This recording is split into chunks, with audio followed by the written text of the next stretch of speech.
بلکہ نبی اکرم صلی اللہ علیہ وسلم کبھی گرمی کی وجہ سے بھی غسل کرتے ہیں۔ بہت سارے لوگ یہ سمجھتے ہیں کہ بھئی اگر روزے میں گرمی ہو رہی ہے اور اس وجہ سے آدمی غسل کرتا ہے تو یہ مکروہ ہے، راحت پہنچانے کے لیے غسل نہیں کرنا چاہیے۔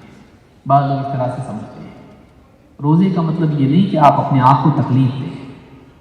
اگر آدمی راحت کے لیے غسل کرتا ہے تب بھی جائز ہے۔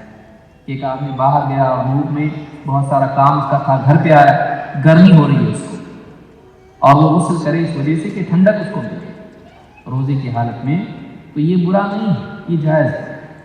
ابو بکر بن عبد الرحمن بعض صحابہ سے روایت کرتے ہیں، فرمایا کہ لقد رأیت رسول اللہ صلی اللہ علیہ وسلم بالعرج، صحابی کہتے ہیں کہ میں نے عرج کے مقام پر اللہ کے رسول صلی اللہ علیہ وسلم کو دیکھا، یصب علی رأسہ الماء وهو صائم من العطش او من الحر، پیاس کی وجہ سے یا گرمی کی شدت کی وجہ سے اللہ کے رسول صلی اللہ علیہ وسلم روزے کی حالت میں تھے اور اپنے سر پر پانی ڈال رہے تھے۔ تو کوئی آدمی اگر گرمی کی شدت کی وجہ سے روزے کی حالت میں ٹھنڈک پانے کے لیے سر پر پانی ڈالتا ہے یا ہاتھ منہ دھوتا ہے یا غسل کرتا ہے، اس میں کوئی قباحت نہیں ہے۔ اللہ کے نبی صلی اللہ علیہ وسلم خود اپنے آپ کو ٹھنڈک پہنچانے کے لیے ایسا کرتے تھے، اس میں کوئی حرج نہیں ہے۔ امام ابو داؤد نے اس کو روایت کیا ہے۔ اسی طرح سے اللہ کے نبی صلی اللہ علیہ وسلم سے روزے کی حالت میں سرما لگانے کا بھی ثبوت ملتا ہے۔ عائشہ رضی اللہ تعالیٰ عنہ فرماتی ہیں، اکتحل رسول اللہ صلی اللہ علیہ وسلم وهو صائم، اللہ کے رسول صلی اللہ علیہ وسلم نے آنکھوں میں سرما لگایا جبکہ آپ روزہ تھے۔ اس سے اول یہ معلوم ہوتا ہے کہ دن میں سرما لگانا جائز ہے، دوسرے یہ معلوم ہوتا ہے کہ روزے کی حالت میں سرما لگانا جائز ہے۔ تو اس سے مزید یہ بات معلوم ہوتی ہے کہ اگر کوئی آدمی آنکھوں میں ڈراپس وغیرہ ڈالتا ہے یا کوئی دوائی لگاتا ہے تو اس میں کوئی حرج نہیں ہے، بشرطے کہ وہ حلق میں نہیں جانا چاہیے۔ تو اگر بعض لوگوں کی دوائیاں ہوتی ہیں، آنکھ میں ڈراپس وغیرہ کی ضرورت ہوتی ہے، تکلیف اگر آنکھ میں ہو رہی ہے، روزے کی حالت میں اگر وہ آنکھ میں ڈراپس ڈالتا ہے تو اس میں کوئی حرج نہیں ہے، بس یہ ہے کہ حلق میں اس کو نہ جانے دیں، کیونکہ آنکھ میں سرما لگانے سے معلوم ہوتا ہے کہ اس میں کوئی یعنی مسئلہ نہیں ہے۔ اگر وہ حلق میں محسوس ہوتا ہے تو اس میں کوئی برائی نہیں ہے، لیکن حلق میں اس کو جانے نہیں دینا چاہیے پیٹ میں۔ تو یہ چیز بھی ہم کو حدیث سے ملتی ہے، ابن ماجہ نے اس کو روایت کیا ہے کہ روزے کی حالت میں نبی اکرم صلی اللہ علیہ وسلم سرما لگاتے تھے۔ اسی طرح سے رمضان میں رسول اکرم صلی اللہ علیہ وسلم کا معاملہ تھا کہ آپ بہت سخاوت کا اہتمام کرتے تھے، آپ خوب خرچ کرتے تھے، لوگوں کی ضروریات میں ان کے کام آتے تھے۔ بڑا مبارک مہینہ ہے، لوگ کوئی مالدار ہے تو کوئی غریب ہے، کوئی محتاج ہے، پریشان حال ہے۔ آدمی کو چاہیے کہ وہ صرف اپنی نہیں سوچے بلکہ اپنے آس پاس پڑوس والوں کی، تعلقات والوں کی بھی سوچے کہ ان کے پاس اگر معاشی اعتبار سے مسائل ہیں تو ان کے کام آئے اور ان کے لیے وسعت پیدا کرے، ان کو صدقہ دے یا ان کو ہدیہ دے، جو بھی سخاوت ہونا چاہیے۔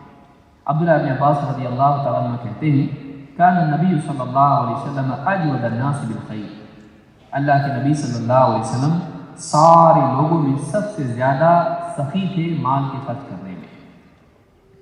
وَكَانَ أَجْوَدُ مَا يَكُونُ فِي رَمَضَانِ حِينَ يَلْقَاهُ جِبْرِيلُ، اور آپ کی سخاوت اپنے عروج پر ہوتی، سب سے زیادہ سخی آپ رمضان کے مہینے میں ہوتے جب آپ کی ملاقات جبریل سے ہوتی۔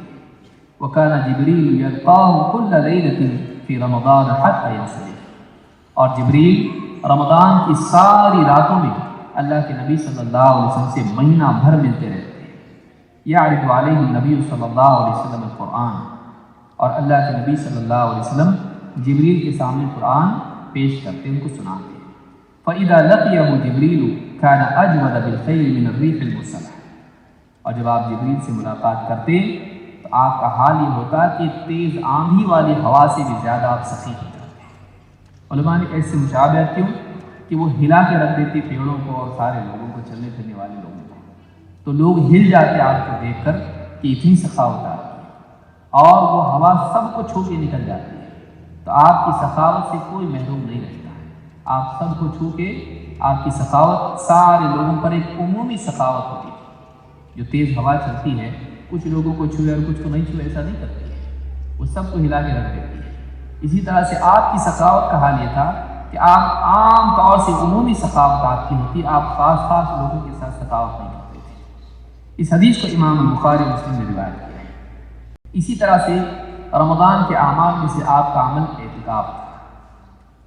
رمضان میں آپ مسجد میں اہتمام کے ساتھ اعتکاف کرتے تھے۔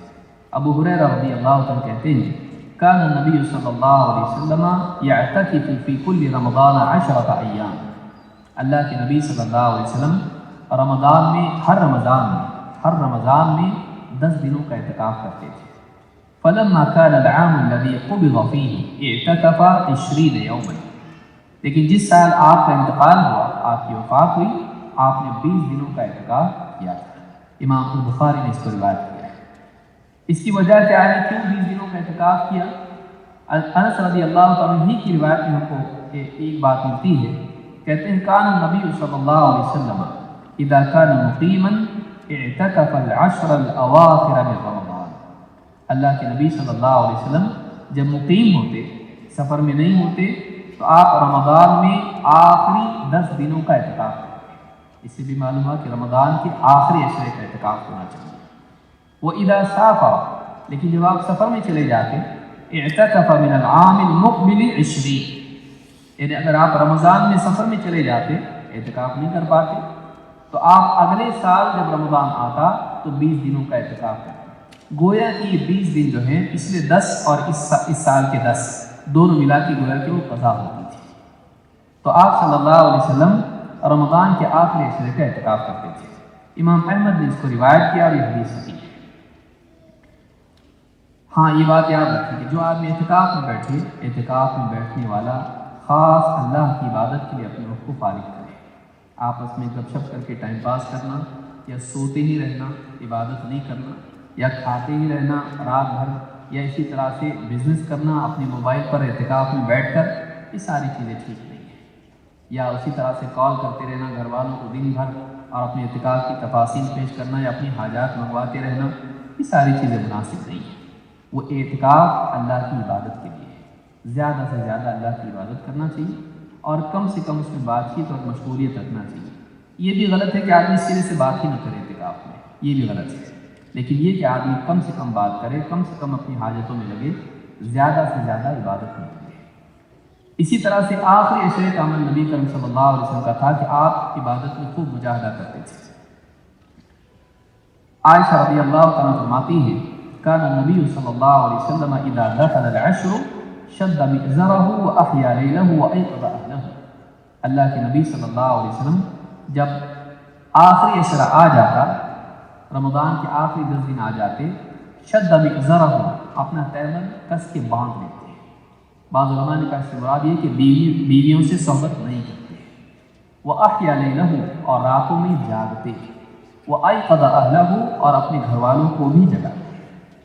اس سے معلوم ہوا کہ آخری عشرے میں ایک آدمی کو چاہیے کہ خود بھی عبادت کرے اور گھر والوں کو بھی عبادت کی ترغیب دے، انہیں بھی جگائے، اور رات بھر اگر ممکن ہے عبادت کرے۔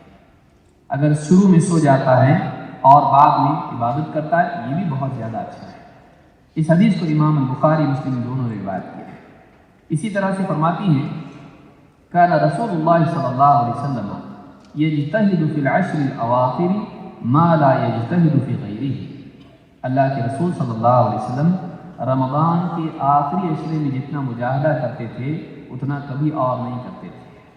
تو معلوم یہ ہوا کہ رمضان میں تو عبادت کرنا ہی کرنا چاہیے، لیکن جب 10 دن بچ جائیں اور آخری عشرہ آ جائے تو اس میں عبادت کو اور بڑھا دینا چاہیے۔ کیوں؟ کہ اب مہینہ ختم ہونے والا ہے۔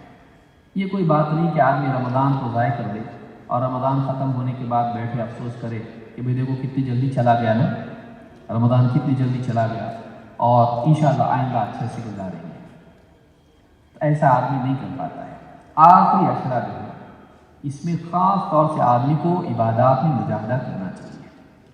قیام اللیل کا اہتمام، اسی طرح سے دعائیں ہیں، تلاوت ہے، ذکر ہے، اس طرح کی جتنی عبادات ہیں ان کا اہتمام آدمی کرے۔ امام مسلم نے اس کو روایت کی ہے۔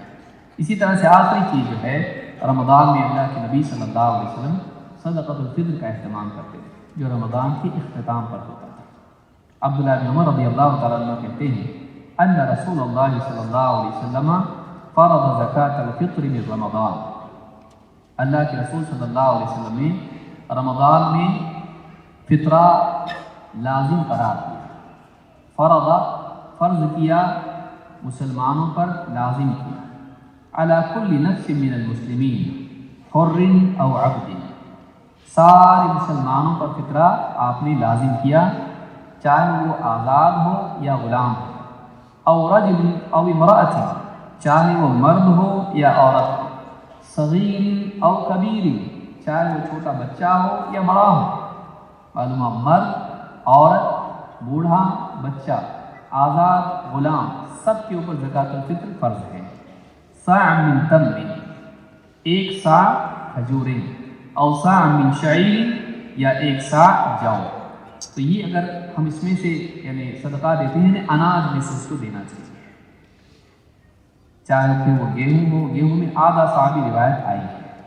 تو اس طرح سے اگر آدمی اناج میں سے صدقۃ الفطر دیتا ہے تو یہ سنت ہے۔ بعض لوگ پیسے دیتے ہیں، پیسے نہیں دینا چاہیے، راجح قول یہی ہے کہ جب تک ممکن ہو اس میں سے اناج ہی دینا چاہیے، اس میں سے پیسے نکال کے دینا۔ بعض لوگ کہتے ہیں بھائی جوتے خرید لو، چپل خرید لو، کپڑے خرید لو، زیورات خرید لو، زکوٰۃ الفطر اس کے لیے نہیں ہے۔ زکوٰۃ الفطر کیا ہے؟ طعمۃ للمساکین، مساکین کے لیے کھانا ہے۔ تو آپ کو اگر کسی کی اور مدد کرنا ہے، دوائیوں کے لیے، لباس کے لیے، یا کسی اور چیز کے لیے، تو آپ اس کو زکوٰۃ دیں، لیکن زکوٰۃ الفطر کیا ہے؟ اناج دینا چاہیے۔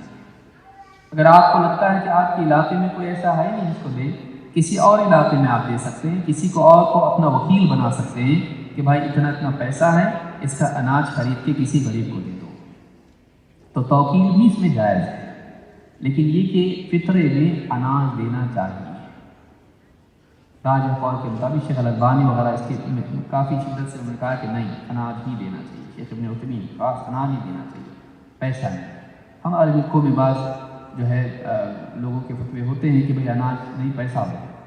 سنت یہ ہے کہ اناج دیا جائے۔ اس زمانے میں درہم دینار تھا، اور اس میں بھی اس لوگوں کو کہا جا سکتا کہ بھئی وہ دو، نہیں، آپ نے کھانے کے لیے کہا، وہ طعمۃ للمساکین۔ تو صحیح بات یہی اس میں ہے کہ اناج دینا چاہیے۔ اس حدیث کو امام البخاری اور مسلم دونوں نے روایت کیا ہے۔ تو یہ سارے اعمال ہیں جو نبی صلی اللہ علیہ وسلم سے ملتے ہیں، اور اس کے علاوہ بھی بہت ساری چیزیں، لیکن ہمارے پاس وقت کی گنجائش اتنی تھی نہیں، اس لیے ہم نے کچھ باتوں کو اس میں ذکر کیا جس سے بہت سارے مسائل بھی سامنے آتے ہیں۔ اللہ رب العالمین سے دعا ہے کہ رمضان کا مہینہ ہمارے لیے مبارک بنائیں، اور ہم سب کو خیر و عافیت سے رکھے، صحت مند رکھے، اور جتنے لوگ پریشان ہیں ان سب کی پریشانی کو اللہ تعالیٰ دور